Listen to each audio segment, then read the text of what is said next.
Good morning students. આજે આપણે ધોરણ 6ની અંદર પ્રકરણ 6 અને પ્રકરણ 7ના પ્રશ્નોના જવાબનું પુનરાવર્તન કરવાનું છે. તો અગાઉના વિડીયોમાં બાળકો આપણે એના MCQ, ખાલી જગ્યા, ખરા ખોટા અને જોડકાની માહિતી મેળવી લીધેલી છે. તો ચાલો આજે આપણે તેના પ્રશ્નોના જવાબની માહિતી મેળવીએ. તો સ્વાધ્યાય પોથીની અંદર તમે આ માહિતી PDF દ્વારા પૂરી દીધેલી હશે. તો ચાલો ફરીથી આપણે તેને યાદ કરી લઈએ. સ્વાધ્યાય પોથીમાં પ્રકરણ 6ના પ્રશ્નોના જવાબમાં જુઓ. હું જે સમજ આપું છું તેને તમારે ધ્યાનથી સાંભળવાની છે અને મારી સાથે સાથે સ્વાધ્યાય પોથીમાં જોતા જવાની છે. તો ચાલો આપણે જોઈએ પ્રશ્ન નંબર 1. સમ્રાટ અશોકનું વિશાળ સામ્રાજ્ય ક્યાં સુધી ફેલાયેલું હતું? તો સમ્રાટ અશોકનું વિશાળ સામ્રાજ્ય વાયવ્ય સરહદે કંદહાર અને પેશાવર, ઉત્તરમાં નેપાલ, દક્ષિણે મૈસૂર, પશ્ચિમે ગુજરાત, સૌરાષ્ટ્ર અને પૂર્વમાં મગધ તેમજ કલિંગ સુધી ફેલાયેલું હતું. તો એના સામ્રાજ્યનો વિસ્તાર જોઈ અને આપણે અંદાજો લગાવી શકીએ છીએ કે અશોક એ કેટલો શક્તિશાળી રાજા હશે. પ્રશ્ન નંબર 2. મૌર્ય સામ્રાજ્યને વહીવટી સરળતા ખાતર કેટલા વિભાગમાં વહેંચવામાં આવ્યું હતું? તો મૌર્ય સામ્રાજ્યને વહીવટી સરળતા ખાતર કેટલા વિભાગમાં વહેંચવામાં આવ્યું છે? 3 વિભાગમાં વહેંચવામાં આવ્યું છે. પ્રશ્ન નંબર 3. અશોકે ગૌતમ બુદ્ધના કયા કયા સિદ્ધાંતોના પ્રચાર પર ભાર મૂક્યો હતો? તો અશોકે ગૌતમ બુદ્ધના પ્રેમ, દયા, કરુણા, અહિંસા, સદાચાર અને અનુકંપા જેવા સિદ્ધાંતો ઉપર ભાર મૂક્યો હતો. પ્રશ્ન નંબર 4. ચંદ્રગુપ્ત મૌર્ય ગ્રીક રાજા સેલ્યુકસને હરાવી કયા કયા પ્રદેશો જીત્યા હતા? તો ચંદ્રગુપ્તે રાજા સેલ્યુકસને હરાવીને કાબુલ, કંદહાર, હેરાત, બલુચિસ્તાન જેવા પ્રદેશો જીત્યા હતા. પ્રશ્ન નંબર 5. અર્થશાસ્ત્ર ગ્રંથમાંથી મૌર્ય સામ્રાજ્યની કઈ માહિતી મળે છે? તો અર્થશાસ્ત્ર ગ્રંથમાંથી આપણને મૌર્ય સામ્રાજ્યની રાજકીય, આર્થિક અને સામાજિક જીવનની માહિતી પ્રાપ્ત થાય છે. પ્રશ્ન નંબર 6. મેગેસ્થનીસના ગ્રંથ ઇન્ડિકામાંથી કઈ આધારભૂત જાણકારી મળે છે? તો મેગેસ્થનીસના ગ્રંથમાંથી આપણને મગધ સામ્રાજ્યના પાટનગર, તેના વહીવટને લગતી અગત્યની અને આધારભૂત જાણકારી મળે છે. આપણને ખબર પડે છે એમાંથી કે તે લોકોનો વહીવટ કેવી રીતે ચાલતો હતો, તેના પાટનગરોના નામ કયા કયા હતા. આધારભૂત માહિતી આપણને ઇન્ડિકા ગ્રંથમાંથી પ્રાપ્ત થાય છે. પ્રશ્ન નંબર 7. વર્તમાન સમયમાં ગ્રાન્ડ ટ્રંક રોડ કયા નામે ઓળખાય છે? તો વર્તમાન સમયની અંદર ગ્રાન્ડ ટ્રંક રોડ છે એ દિલ્હીથી કોલકાતા સુધીના રાષ્ટ્રીય ધોરીમાર્ગ તરીકે ઓળખવામાં આવે છે. પ્રશ્ન નંબર 8. આધુનિક ભારતની મોટાભાગની લિપિ કઈ લિપિમાંથી વિકસી છે? તો આધુનિક ભારતની જે મોટાભાગની લિપિ છે તે બ્રાહ્મી લિપિમાંથી વિકસી છે. આગળ પ્રશ્ન નંબર 9.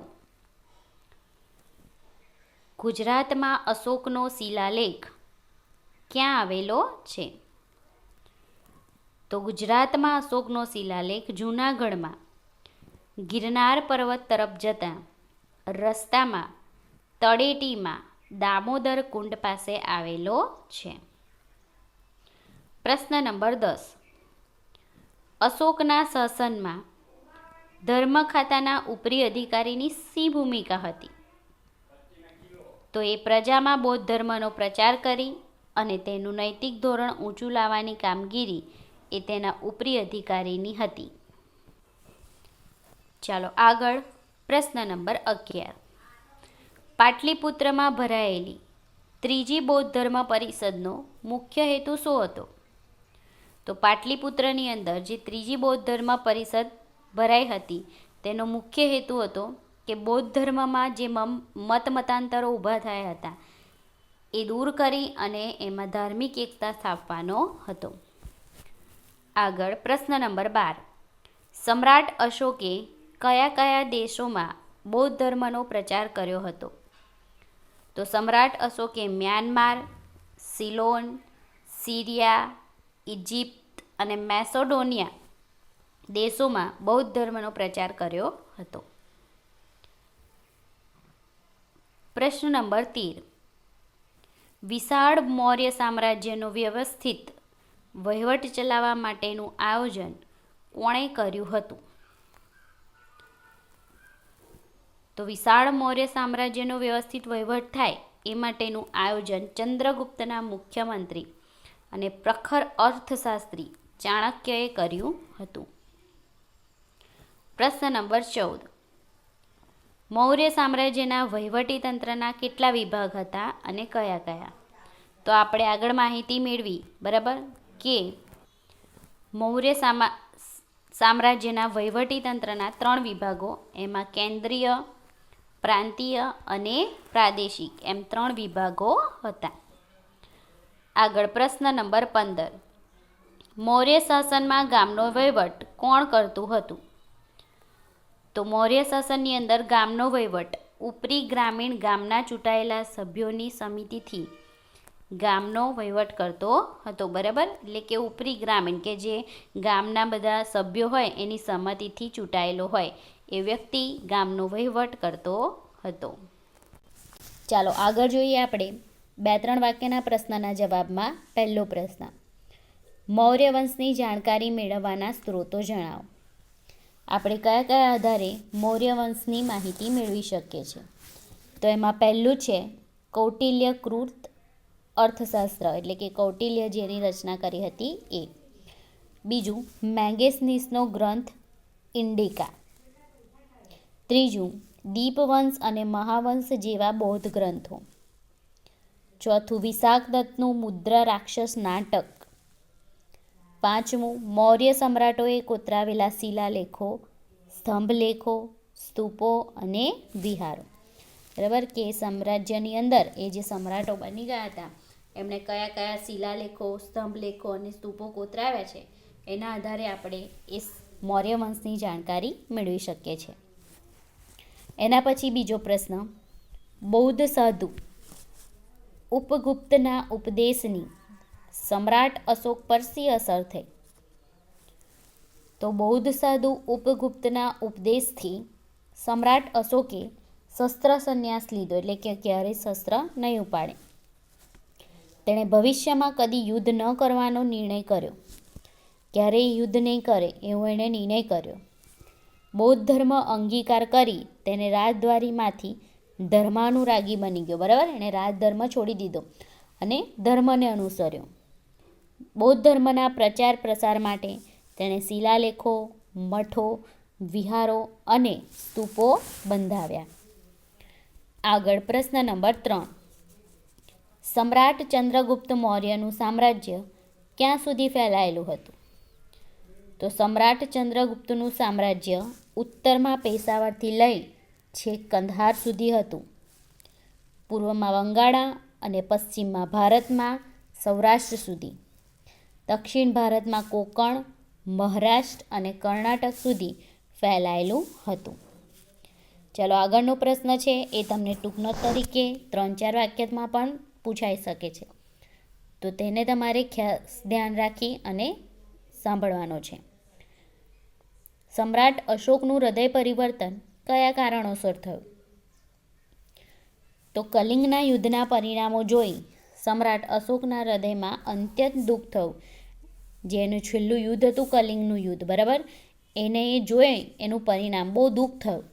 એના વિજયનો આનંદ ઉડી ગયો, તેના મનની શાંતિ ચાલી ગઈ. અનેક રાતો તે ઊંઘી શક્યો નહીં. તેને ઘણો સંતાપ અને પશ્ચાતાપ થયા. તેને સમજાયું કે યુદ્ધની અંદર જે વિજય મેળવ્યો એ સાચો વિજય છે નહીં. આટલા બધા માણસોને મારી અને મેં શું મેળવ્યું?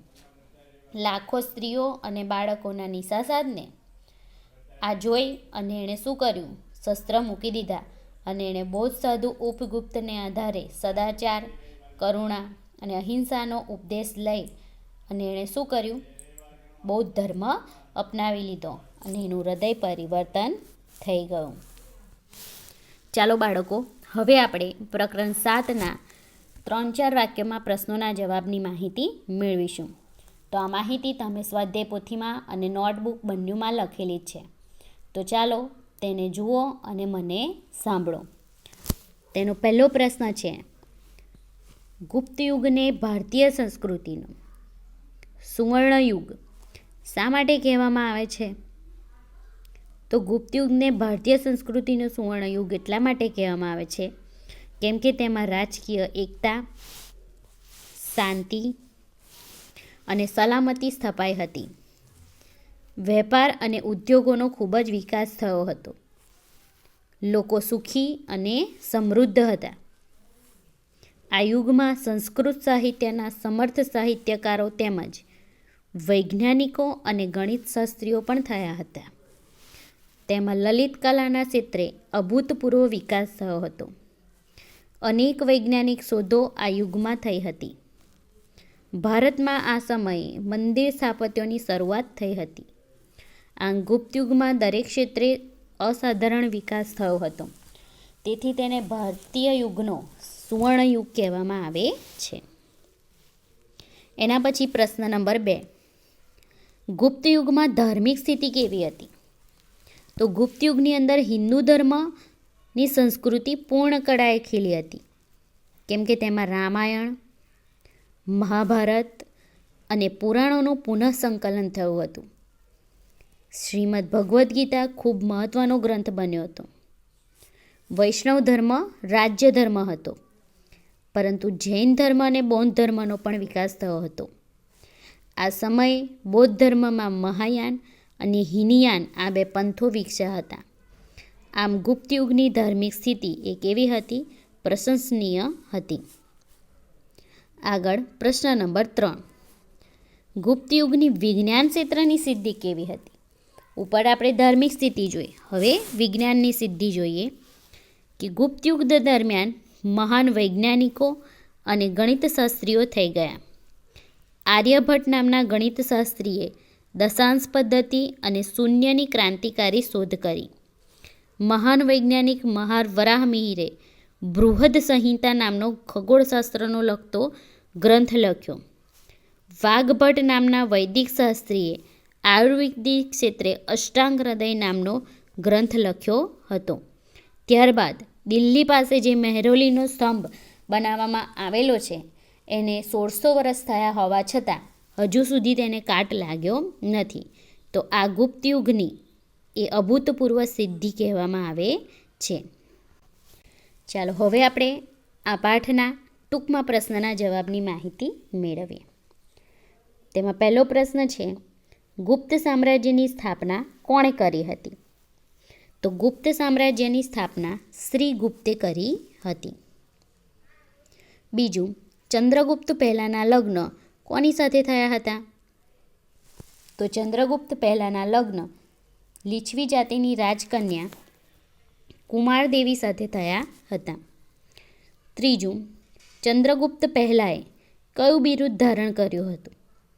તો ચંદ્રગુપ્ત પહેલાંએ મહારાજાધિરાજનું બિરુદ ધારણ કર્યું હતું. ચોથું, ગુપ્ત સંવતની શરૂઆત કોણે કરાવી હતી? તો ગુપ્ત સંવતની શરૂઆત ચંદ્રગુપ્ત પહેલાંએ કરાવી હતી. ચાલો હવે આપણે આગળ જોઈએ. પ્રશ્ન નંબર 5, ગુપ્ત સંવતનો સ્વીકાર કોણે કર્યો હતો? તો સૌરાષ્ટ્રના વલ્લભી રાજ્યના શાસકોએ ગુપ્ત સંવતનો સ્વીકાર કર્યો હતો.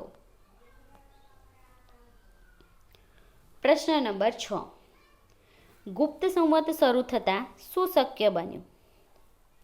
તો ગુપ્ત સંવત શરૂ થયો તો એના આધારે ભારતમાં કાળગણના અને કાળક્રમ અનુસાર ઐતિહાસિક બનાવોની ગોઠવણી શક્ય બની. પ્રશ્ન નંબર 7, અલ્હાબાદના સ્તંભલેખમાં કઈ બાબતોનો ઉલ્લેખ આપેલો છે? તો અલ્હાબાદના જે સ્તંભલેખ છે તેની અંદર પ્રયાગપ્રસ્તીમાં સમુદ્રગુપ્તના દિગ્વિજયો અને તેની સાંસ્કૃતિક સિદ્ધિઓનો ઉલ્લેખ આપેલો છે. પ્રશ્ન નંબર 8. દક્ષિણના રાજાઓને હરાવી સમુદ્રગુપ્તે તેમની સાથે કેવો વ્યવહાર કર્યો? તો એ રાજાઓને જેણે હરાવ્યા, બરાબર, એમને ખાલસા કરવાને બદલે એણે શું કર્યું? ખંડિયા રાજા તરીકે એને પુનઃસ્થાપિત કર્યા. રાજા તો એ જ રહે, બરાબર, પણ બધું સંચાલન સમુદ્રગુપ્તના હાથમાં હોય એ રીતે, તો એને ખંડિયા રાજા કહેવાય. આગળ પ્રશ્ન નંબર 9. સમુદ્રગુપ્તના સમયની માહિતી ક્યાંથી મળે છે? તો સમુદ્રગુપ્તના સમયની માહિતી અલ્હાબાદ શહેરના પ્રસિદ્ધ સ્તંભલેખ પરથી અને તેના સિક્કાઓમાંથી આપણને મળે છે. પ્રશ્ન નંબર 10. રાજગાદી પર આવ્યા પછી સમુદ્રગુપ્તે પોતાની કારકિર્દીની શરૂઆત કેવી રીતે કરી? તો રાજગાદી પર આવ્યા પછી સમુદ્રગુપ્તે પોતાની કારકિર્દીની શરૂઆત ઝડપી વિજયો મેળવીને કરી હતી, બરાબર. એ ખૂબ શક્તિશાળી રાજા હતો, એટલે એણે ઘણી બધી વિજયો ઝડપથી પ્રાપ્ત કરી લીધેલી હતી. ચાલો આગળ પ્રશ્ન નંબર 11. સમુદ્રગુપ્તે કવિરાજનું બિરુદ કેવી રીતે મેળવ્યું? તો સમુદ્રગુપ્તે અનેક કાવ્યોની રચના કરી, બરાબર, અને એણે કવિરાજનું બિરુદ મેળવ્યું હતું. પ્રશ્ન નંબર 12. સમુદ્રગુપ્ત સંગીત પ્રેમી હતો એવું સાથી કહી શકાય? તો સમુદ્રગુપ્તે જે સિક્કા બહાર પાડાવ્યા હતા એની ઉપર તે વીણા વગાડતો દર્શાવેલો હતો. એ પરથી આપણે કહી શકીએ કે સંગીત પ્રેમી હતો. આગળ પ્રશ્ન નંબર 13. ગુપ્ત સમ્રાટોમાં કયા સમ્રાટે અશ્વમેઘ યજ્ઞ કર્યો હતો? તો ગુપ્ત સમ્રાટોમાં સમ્રાટ સમુદ્રગુપ્તે અશ્વમેઘ યજ્ઞ કર્યો હતો. પ્રશ્ન નંબર 14. ચંદ્રગુપ્ત બીજો કયા નામથી ઓળખાય છે? તો ચંદ્રગુપ્ત બીજો એ વિક્રમાદિત્યના નામથી ઓળખાય છે. પ્રશ્ન નંબર 15. સકારીનું બિરુદ કોણે ધારણ કર્યું હતું, કેવી રીતે? તો સમ્રાટ ચંદ્રગુપ્ત બીજાએ સકારીનું બિરુદ ધારણ કર્યું હતું. તેણે શું કર્યું? સમ્રાટ ચંદ્રગુપ્ત બીજાએ તેના રાજ્યની સરહદે આવેલા સક્ષત્રપ વંશના રાજ્ય પર વિજય મેળવ્યો હતો અને વિજયની યાદમાં તેને સકારીનું બિરુદ ધારણ કરેલું હતું.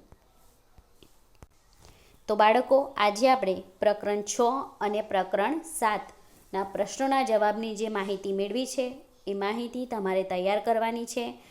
જે બીજી વધારાની માહિતી સ્વાધ્યાય પોથીમાં આપી છે તેની પણ તમારે તૈયારી કરવાની છે. અને આ સાથે તેના MCQ, ખાલી જગ્યા, ખરા ખોટા અને જોડકાની પણ માહિતી તમારે તૈયાર કરવાની રહેશે. Thank you.